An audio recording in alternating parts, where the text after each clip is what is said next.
Well, I thought I'd do a general history video behind a GP5 gas mask because it's so popular and everybody basically has one. So I thought I'd talk a little about the history of the mask, then some facts about the mask. Well, the GP5 is the most common surplus mask on the market. There's over 100 million of these produced. It came in both white latex and black latex. It's nearly all rubber. A bit of metal around the eyepieces and a bit of metal on the inhale and exhale valve, and obviously rubber on there to form a seal. Takes 40mm packed filters, which are slightly different threads than NATO filters, and on there it says RN5, which is Cyrillic for GP5, and that's a lot number. Now, the concept behind the GP5 came about in World War II when the general infantry mask for the Russian army essentially was very similar. It was a white hood with two eyepieces like this, and then just a slightly different exhale valve here, and the inside with the defogging system wasn't as good. And oddly enough, before the GP5 was introduced as a civilian mask in the 70s, there was a completely different design for a civilian mask called the GP4, which is actually more of a complicated mask and harder to put on. And obviously the reason the GP5 is quite good for a civilian mask is it's just a rubber hood you stretch over your head, so it's very easy to fit.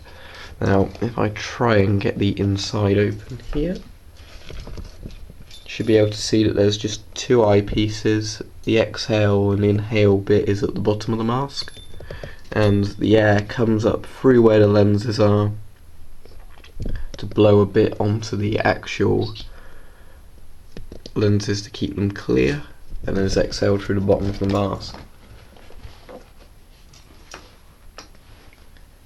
Now, the GP5 has never had military use, although there are similar masks that have been used militarily.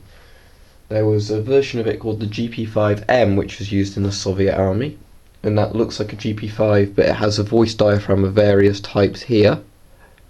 And there was also the East German SEHM41, which is like a GP5, but the rubber's slightly thicker and the exhale valve is longer here, and it was also more of a yellow colour rather than a brown.